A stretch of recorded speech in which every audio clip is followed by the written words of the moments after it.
नमस्कार, स्वागत है आप सभी का। मैं हूं आपके साथ लोकेंद्र त्यागी। बुलेटिन की शुरुआत एक बड़ी खबर के साथ करेंगे। भोपाल से बड़ी खबर है, सिंधिया का कमलनाथ और दिग्विजय सिंह पर बड़ा हमला। 90 दिन तक मैं चुप रहा, अब मैं जवाब देने के लिए मैदान पर आ गया हूं। 15 महीने कमलनाथ और दिग्विजय सिंह ने सिर्फ राजनीति की, ये उन्होंने बड़ा आरोप लगाया है। आज मिलने के लिए पहुंचे थे वो उमा भारती से, भोपाल में आए हुए हैं।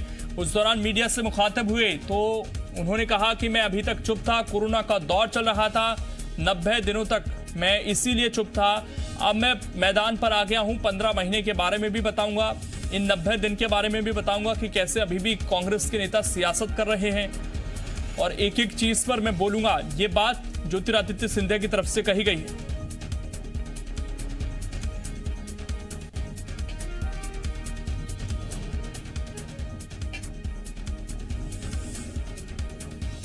तो बड़ा आरोप सिंधिया की तरफ से लगाया गया है कमलनाथ और दिग्विजय सिंह पर, और उन्होंने कहा कि 90 दिनों तक मैं कोरोना की वजह से चुप था, लेकिन अब मैं मैदान पर आ गया हूं।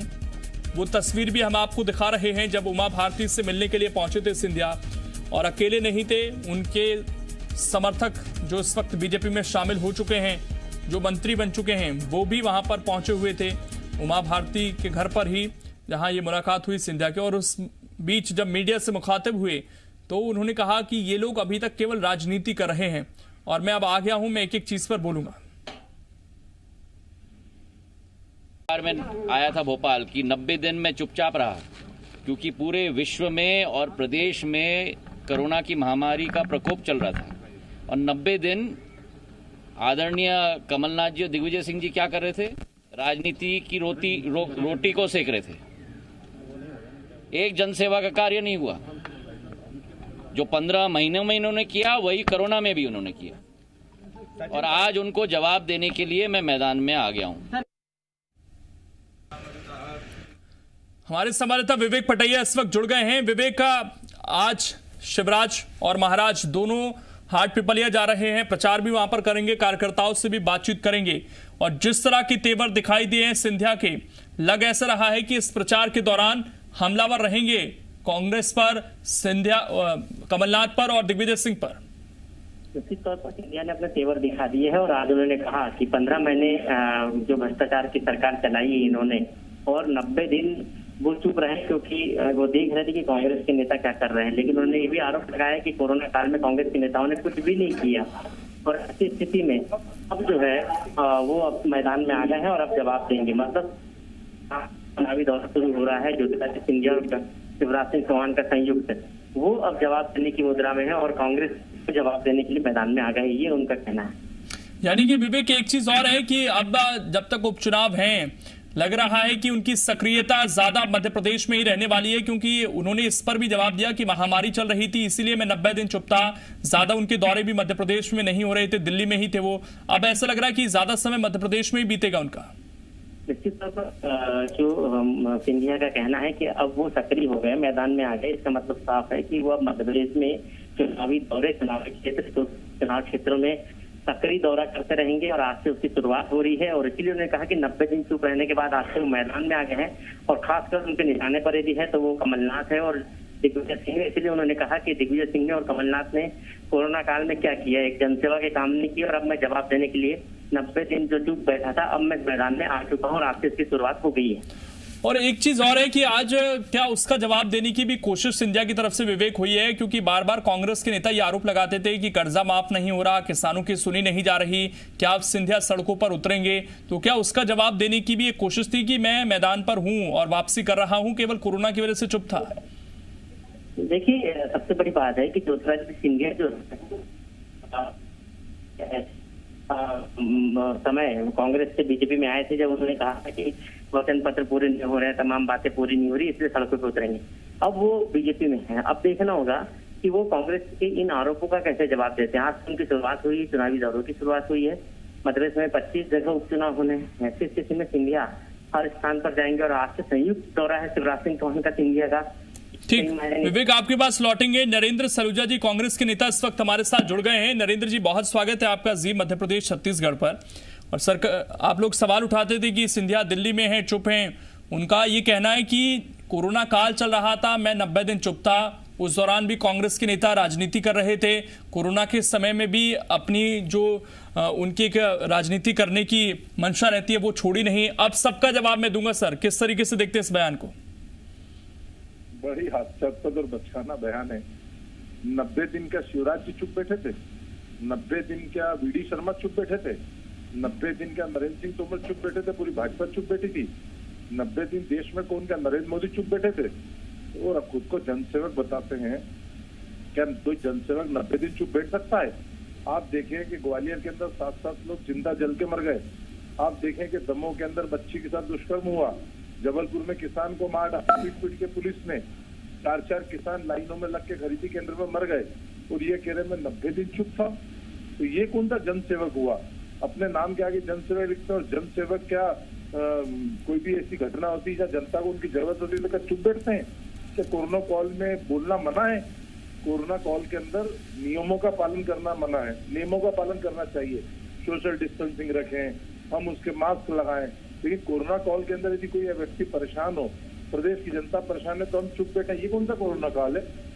90 दिन के अंदर उन्होंने क्षेत्र की जनता की सुध नहीं ली, उनके लापता के पोस्टर लगे रहे, प्रदेश में झांकने तक नहीं आए। उसी दिन झांकने आए जिस दिन उनके लोगों को मंत्रिमंडल में ले लिया गया, और मैं 90 दिन चुप था, अब मैं जागूंगा। तो ये तो कोई जनसेवक की परिभाषा नहीं, ये तो नई परिभाषा जनसेवक की, ये तो बड़ी हास्यास्पद परिभाषा लाए वो तो।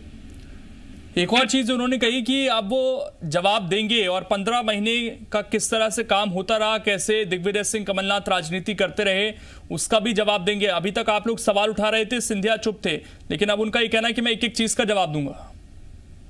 कोचिंग क्लास ज्वाइन कर ली थी क्या उन्होंने? पढ़ाई लिखाई कर रहे थे किस महीने में? जब 90 दिन की पढ़ाई करके अब जवाब उन्होंने सीख लिया, जवाब देंगे। अरे राजनीति के अंदर तो तुरंत जवाब, आरोप प्रत्यारोप होते हैं, उसका जवाब दिया जाता है। 90 दिन की बात का जवाब नहीं दिया, 90 दिन के अंदर उनके ऊपर तरह तरह के आरोप लगे, अब मैं जवाब दूंगा। तो क्या 90 दिन किसी प्रकार की ट्यूशन ले रहे थे क्या? वो सीख रहे थे कैसे जवाब देना, क्या आप जवाब देंगे?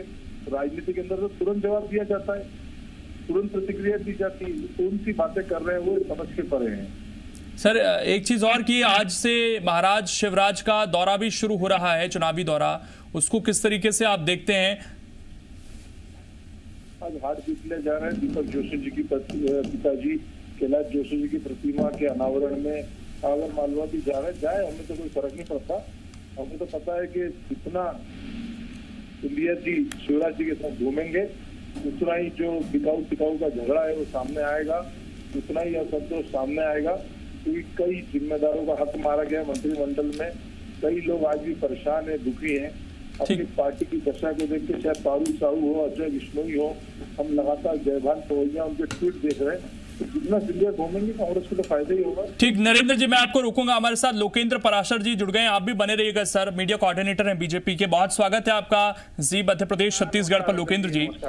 और सर, सिंधिया ये कह रहे हैं कि मैं 90 दिन चुप था क्योंकि कोरोना काल चल रहा था और कांग्रेस वाले राजनीति कर रहे थे। उस पर नरेंद्र सलूजा ने कहा है कि एक जनसेवक, एक जनप्रतिनिधि क्या कोरोना काल में चुप था? क्या बीजेपी के नेता सारे घर बैठे हुए थे इन 90 दिनों में?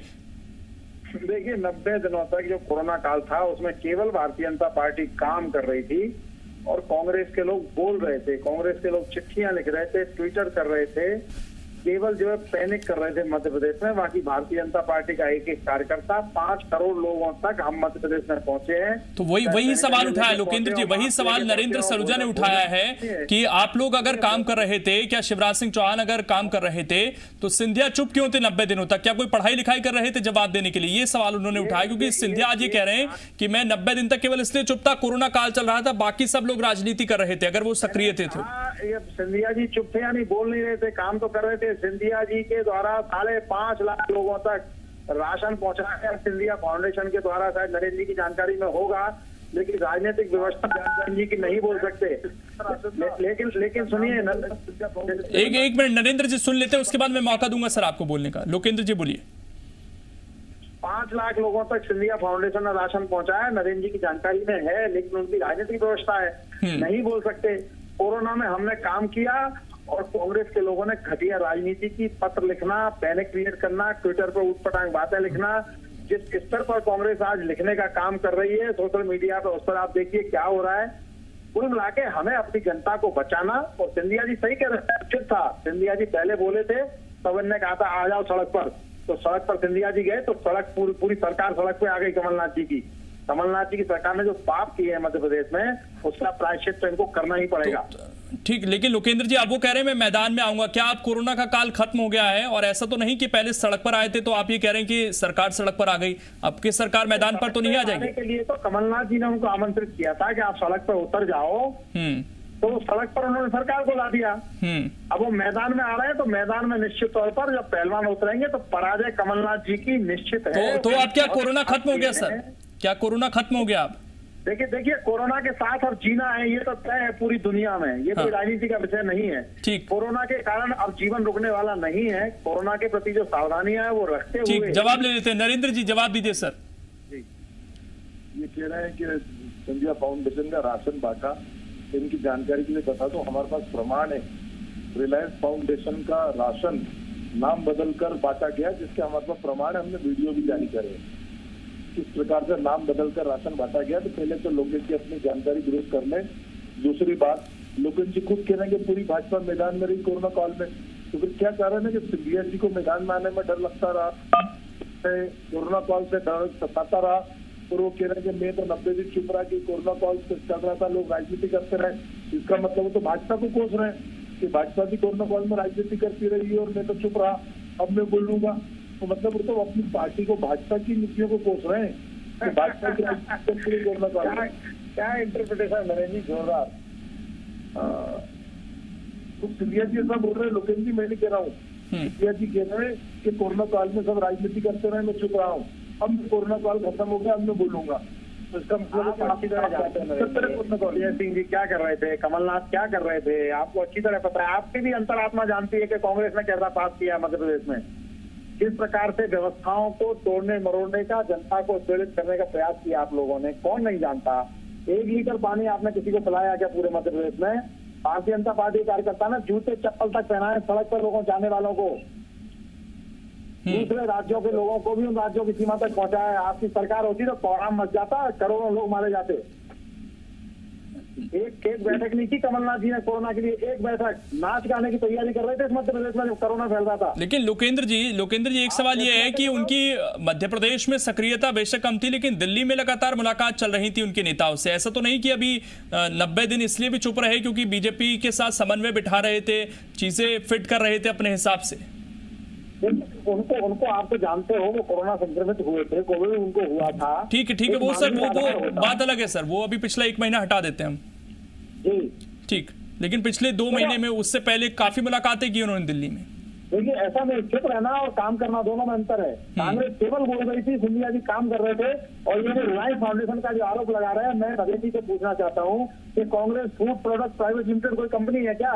किसी न किसी कंपनी से तो खरीदना पड़ेगा जिसका ऊपर लेवल लगा होगा। अगर रिलायंस ने कोई प्रोडक्ट दिया है और सिंधिया जी ने खरीद कर उसको बांटा है, तो क्या करें, सिंधिया जी अपना लेवल लगाएंगे क्या? उनकी अपनी कोई फैक्ट्री है क्या? इस तरह की बातें करना बहुत हल्की बात है, इनको नहीं करना चाहिए। राजनीति अपनी जगह, लेकिन जो मानवीय कार्य सिंधिया जी ने किया है उसका उल्लेख करना चाहिए और बड़े दिल से करना चाहिए। ठीक, नरेंद्र जी आपका comment sir. Reliance foundation ration कब से बेचने लग गई, मैं लोकेश जी से पूछना चाहता हूँ। और यदि सिंधिया जी ने रिलायंस से राशन खरीदा तो उसका बिल प्रस्तुत करें, जनता के सामने उस आरोप का स्पष्टीकरण पे बिल लेके आए कि मैंने राशन उनसे खरीद के बांटा है। बड़ा हास्यास्पद बात है। दूसरी बात, कोरोना उनको अभी हुआ है, 2 महीने उसके पहले मैंने आपको कई घटनाएं बताई। ग्वालियर के अंदर 7 लोग जिंदा जल गए, दमोह के अंदर बच्ची के साथ दुष्कर्म हो गया, जबलपुर में किसान मारा गया, 4 किसान लाइन में लग के मौत हो गई। एक दिन भी जनसेवक सामने आए? चलिए, अब ये आरोप आपने लगाए हैं, देखना है नरेंद्र जी। सिंधिया अगर ये कह रहे हैं कि मैं जवाब दूंगा तो क्या जवाब देते हैं, आज से प्रचार में भी उतरेंगे। और आप लोग भी तैयार रहिए क्योंकि आपको भी मौका मिलेगा फिर से सवाल पूछने का। शुक्रिया फिलहाल जुड़ने के लिए। लोकेंद्र पराशर हमारे साथ जुड़े हुए थे, नरेंद्र सलूजा जी हमारे साथ जुड़े हुए थे। और अब सिंधिया क्या बोलते हैं और कितनी सक्रियता उनकी मध्य प्रदेश में आने वाले दिनों में रहती है, ये देखना होगा।